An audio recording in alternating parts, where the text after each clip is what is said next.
English സിനിമകളിൽ ധാരാളം പ്രണയ സിനിമകൾ ഇറങ്ങാറുണ്ടെങ്കിലും മിക്കതും ചീറ്റി പോകാറാണ് ചെയ്യാറ്. എന്നാൽ നനഞ്ഞൊരു പടക്കമായി പോകാതെ ധാരാളം പ്രേക്ഷകർ ഏറ്റെടുത്ത ഒരു പ്രണയ സിനിമയാണ് ഇന്ന് ഞാൻ നിങ്ങൾക്ക് പരിചയപ്പെടുത്തുന്നത്. 2024 ജോൺ ക്രോളിയുടെ സംവിധാനത്തിൽ റൊമാൻസ് ഡ്രാമ ജോണറിൽ വന്ന സിനിമയാണ് വി ലീവ് ഇൻ ടൈം. നമ്മൾ സ്ഥിരം കാണുന്ന ഒരു കൊമേഴ്ഷ്യൽ ലവ് സ്റ്റോറി അല്ല നമുക്ക് മുന്നിൽ സിനിമ കാണിക്കുന്നത്. കൂടുതലും ഗ്രൗണ്ടഡ് ആയിട്ടുള്ള ഒരു ബിറ്റർ സ്വീറ്റ് മൂവിയാണിത്. Moreover it is a pointed movie.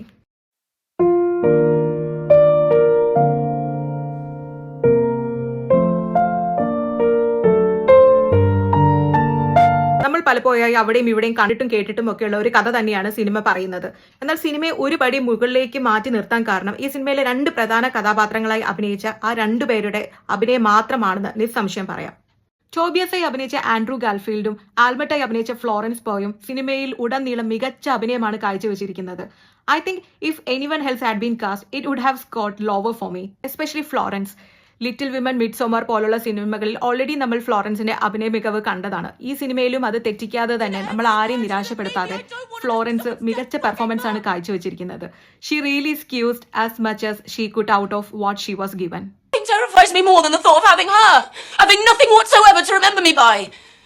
And it's like there's this bit of me that is fucking desperate for her to know that I didn't just give up. ഒരു movie കപ്പിളിനെ കാണുന്ന പോലെയോ നമുക്ക് തോന്നില്ല. പകരം ഒരു real life കപ്പിളിന്റെ നേരെ അവരുടെ ഒരു പ്രൈവറ്റ് മൊമെന്റ്സിലേക്ക് ക്യാമറ ഓൺ ആക്കി വെച്ചിട്ട് അത് നമുക്ക് മുന്നിലേക്ക് ഇങ്ങനെ പ്ലേ ചെയ്യുന്നത് പോലെയാണ് പലപ്പോഴും നമുക്ക് സിനിമ കണ്ടുകൊണ്ടിരിക്കുമ്പോൾ ഫീൽ ചെയ്യുക. Non linear story structure follow ചെയ്ത് പോകുന്ന സിനിമ അൺഎക്സ്പെക്ടഡ് ആയിട്ട് കണ്ടുമുട്ടുന്ന ടോബിയാസിന്റെയും ആൽമട്ടിന്റെയും കഥയാണ് പറയുന്നത്. അവരുടെ ജീവിതത്തിലെ ഡിഫറെന്റ് സ്റ്റേജസിലൂടെ സിനിമ കടന്നു പോകുന്നു. Also exploring how time changes love, loss and the choices we make. അവർ കണ്ടുമുട്ടിയത് മുതലുള്ള അവരുടെ ഡിഫറെന്റ് ടൈം പീരീഡ്സ് ആണ് ഇങ്ങനെ കാണിക്കുന്നത്. അവർ സ്നേഹത്തിലാവുന്നതും അവർ ഒരുമിച്ചൊരു വീടുണ്ടാക്കുന്നതും ചലഞ്ചസ് ഫേസ് ചെയ്യുന്നതും കുട്ടി ഉണ്ടാവുന്നതും and also holding on to each other when life takes difficult turns. ആൽബർട്ടും ടോബിയാസും പ്രണയത്തിലായതിനു ശേഷമാണ് ആൽബർട്ടിന് ക്യാൻസർ ബാധിക്കുന്നത്.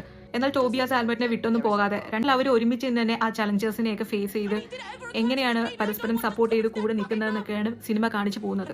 ഒരു പോയിന്റിൽ ആൽബർട്ട് മനസ്സിലാക്കാണ് തന്റെ അവസാന സ്റ്റേജുകൾ അടുക്കാറായെന്നും തനിക്ക് അധിക നാൾ ഈ ലോകത്തില്ലാന്നും. ആ ഒരു പോയിന്റിൽ അവൾ തന്റേതായിട്ടുള്ള ഒരു സിഗ്നേച്ചർ ഈ ലോകത്ത് ഇട്ടിട്ട് പോകണമെന്ന് കരുതാണ്. കാരണം അവൾ ഭയക്കുകയാണ് താൻ പോയി കഴിഞ്ഞാൽ തന്നെ എല്ലാവരും മറക്കുമെന്നും. അതുകൊണ്ട് തന്റേതായിട്ടുള്ള എന്തെങ്കിലും ഇവിടെ സിഗ്നേച്ചർ ഇട്ടിട്ട് പോകണമെന്നും തന്റെ മകൾ തന്നെ കുറിച്ച് ആലോചിക്കുമ്പോൾ എല്ലാ കാലത്തും ഒരു പ്രൗഡ് ആയിരിക്കണം തന്റെ അമ്മയെക്കുറിച്ചെന്നും ഒക്കെ വിചാരിച്ച് അതിനുവേണ്ടി പരിശ്രമിക്കുന്നതും നമുക്ക് ഈ സിനിമയിൽ കാണാം. What's the rush? Because I'm worried that there's a very distinct and real possibility that I am about to fall in love with you. ആൽമറ്റിന്റെ ഡെലിവറി സീൻ ഈ സിനിമയിൽ ഉൾപ്പെടുത്തിയിട്ടുണ്ട്. ആൻഡ്രൂം ഫ്ലോറൻസും ഒക്കെ വളരെ സബ്റ്റിലായിട്ട് ഓവർ ഒന്നും ആക്കാതെ നല്ല മികച്ച ഒരു അഭിനയമാണ് ഈ സീനിൽ കാഴ്ചവെച്ചിരിക്കുന്നത്. 4 months 3 weeks 2 days എന്ന സിനിമയ്ക്ക് ശേഷം ഈ സിനിമയിലാണെന്ന് തോന്നുന്നു ഒരു മികച്ച ബർത്തിങ് സീൻ ഞാൻ കണ്ടിട്ടുള്ളത്. Dad, I've got some good news. Ambulance should be with you any minute now, right?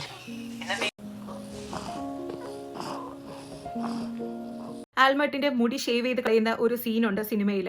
അത് ശരിക്കും ഒരു സങ്കടവും വേദനയും ഒക്കെ ഉള്ള ഒരു സീനാണെങ്കിലും the way they turn into such a lovely, vibrant, joyful memory for their daughter is breathtaking. അതുപോലെ Florence തന്റെ യഥാർത്ഥ മുടി തന്നെയാണ് ഈ സീനിൽ ഷേവ് ചെയ്ത് കളയുന്നത്. You look beautiful. Doesn't she look so beautiful? Sorry. Yes? Happy? Cinema അവസാനിക്കുമ്പോൾ വല്ലാത്തൊരു ശൂന്യതയാണ് മനസ്സ് മുഴുവൻ നിറയുക. ആരൊക്കെ എന്തൊക്കെ പോയാലും മറ്റുള്ളവരുടെ ജീവിതം മുന്നോട്ട് പൊയ്ക്കൊണ്ട് തന്നെ ഇരിക്കുന്നു, അല്ലെങ്കിൽ പോകേണ്ടിയിരിക്കുന്നു. അത് തന്നെയാണ് സിനിമ നമ്മളെല്ലാം ഓർമ്മിപ്പിക്കുന്നത്. ഒരു പെർഫെക്റ്റ് മൊമെന്റ് വേണ്ടിയൊന്നും കാത്തിരിക്കാതെ നമുക്ക് കിട്ടുന്ന ചെറിയ സമയങ്ങൾ, ചെറിയ മൊമെന്റ്സ് ഒക്കെ കൃത്യമായി ജീവിച്ച് ലൈഫിനെ ആസ്വദിച്ച് സന്തോഷത്തോടെ ടു ലീവ് ഇറ്റ് ഫുള്ളി.